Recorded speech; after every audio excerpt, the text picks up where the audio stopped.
Hello दोस्तों, कैसे हैं आप लोग। स्वागत है आपका हमारे YouTube चैनल मोटिवेशनल लाइन में। दोस्तों, आज फिर मैं एक नई मोटिवेशनल कहानी के साथ आया हूं। ज़्यादा देरी ना करते हुए कहानी को स्टार्ट करते हैं। कहानी का शीर्षक है किसान की शिकायत। एक बार एक किसान हर कभी आने वाले आंधी तूफान, ओलावृष्टि, तेज धूप इत्यादि से परेशान हो गया, क्योंकि कभी कभी फसल ज़्यादा खराब हो जाती थी। इसलिए वह परेशान होकर ईश्वर से शिकायत करने लगा। किसान बोला, आप ईश्वर तो हैं, लेकिन फसल को कब क्या चाहिए इसकी जानकारी नहीं है। जिसकी ज़रूरत भी नहीं होती वह भी देते रहते हैं। इसलिए आपसे मैं विनती करता हूँ कि आप मुझे एक मौका दीजिए, मेरे कहे अनुसार मौसम कीजिए, फिर हम सब किसान अन्न के भंडार भर देंगे। ईश्वर मुस्कुराए और बोले, ठीक है, आज से तुम्हारे अनुसार ही मौसम रखूँगा। किसान खुश हो गया। किसान ने अगली फसल में गेहूं की बुवाई की। उसने जब चाहा तब धूप मिली, उसने जब चाहा पानी मिला। पानी की तो उसने बिल्कुल कमी ही नहीं की। आंधी, बाढ़ और तेज़ धूप तो उसने आने ही नहीं दी। समय बीतने पर फसल बड़ी हुई। किसान भी बहुत खुश हुआ कि इस बार शानदार फसल दिख रही है। किसान ने मन ही मन सोचा कि ईश्वर को अब पता चलेगा कि अच्छी फसल के लिए क्या क्या ज़रूरी है। फालतू में ही किसान को परेशान करते रहते हैं।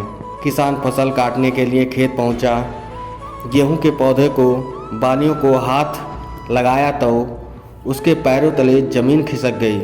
उसने देखा कि किसी भी पौधे की बालियों में एक भी दाना नहीं था। किसान दुखी हो गया और बोला, हे ईश्वर, ऐसा क्यों हुआ? क्योंकि मैंने तो सब कुछ सही किया है और सही समय पे किया है। इस पर ईश्वर बोले, हे प्रिय किसान, ऐसा तो होना ही था, क्योंकि तुमने इन पौधों को बिल्कुल भी संघर्ष नहीं करने दिया। इन्हें ना तो तेज़ धूप में तपने दिया, ना ही आंधी का सामना करने दिया।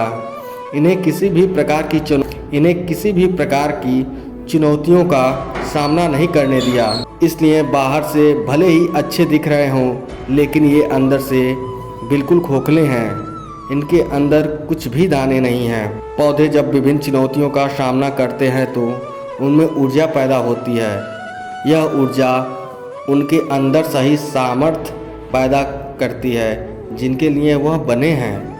दोस्तों, ठीक इसी प्रकार जब तक इंसान संघर्ष से नहीं गुजरता है, वह आदमी खोखला रह जाता है। जीवन की चुनौतियां ही उसके लिए उन्नति के लिए नए रास्ते खोल देती हैं और आदमी को मजबूत और प्रतिभाशाली बनाती हैं। इसलिए आपके भी जीवन में मुसीबतों का, चुनौतियों का समय आए तो घबराना नहीं। यह आपको बिखेरने के लिए नहीं, निखारने के लिए आई हैं। दोस्तों, यह कहानी आपको कैसी लगी कमेंट बॉक्स में ज़रूर बताएं। और यदि चैनल पर नए हैं तो चैनल को ऐसे ही मोटिवेशनल कहानी सुनने के लिए सब्सक्राइब करें। धन्यवाद।